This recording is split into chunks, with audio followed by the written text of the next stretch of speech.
Hi friends, எல்லோரும் எப்படி இருக்கீங்க? நல்லா இருக்கீங்களா? இன்றைக்கி வெள்ளிக்கிழமை காலையில் பூக்காரம்மா வந்திருந்தாங்க.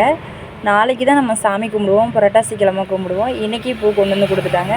சரி, ஒரு நாளைக்கு முன்னாடியே வந்துருச்சுன்னு சொல்லிட்டு வாங்கி அதை வந்து ஃப்ரிட்ஜில் சேஃபாக சேவ் பண்ணியாச்சு. ஒரு 2-3 நாளாக உடம்பு சரியில்லாமல் இருந்ததுனால ஜூஸ் எதுவும் போட்டு குடிக்கல. அதனால் அந்த நெல்லிக்காய் அதெல்லாம் அப்படியே இருந்துச்சு. சரி, இன்றைக்காவது போட்டு குடிக்கலான்னு தான் அதை எடுத்து ஜூஸ் அடித்து போட்டு குடிச்சிட்டேனே. கொஞ்சம் உப்பு எக்ஸ்ட்ரா சேர்த்தா தான் எனக்கு அது பிடிக்கும். டேஸ்ட் அப்போ தான் நல்லாயிருக்கும். தூள் உப்பு தான் ஆட் பண்ணுவேன். அது நல்லா கரைஞ்சிரும். டேஸ்ட்டு சூப்பராக இருக்கும். இன்றைக்கி மதிய சாப்பாடு சுரக்காய் சாப்பாடு தான். காலையில் ஜூஸ் இதெல்லாம் குடிச்சதுனால என்னால் சாப்பிட முடியல. அதனால் கொஞ்சம் எடுத்துகிட்டு போய்ட்டு அங்கே கடையில் போய் சாப்பிட்டுக்கலான்னு. ஏன்னா கடையை பார்த்தாலே பசிக்க ஆரம்பிச்சிடும். அப்படியே நானும் கிளம்பிட்டு. இந்த வீடியோ பிடிச்சா லைக் பண்ணுங்கள், ஷேர் பண்ணுங்கள், மறக்காமல் நம்ம சேனலை ஃபாலோ பண்ணுங்கள். ஓகே, பாய்.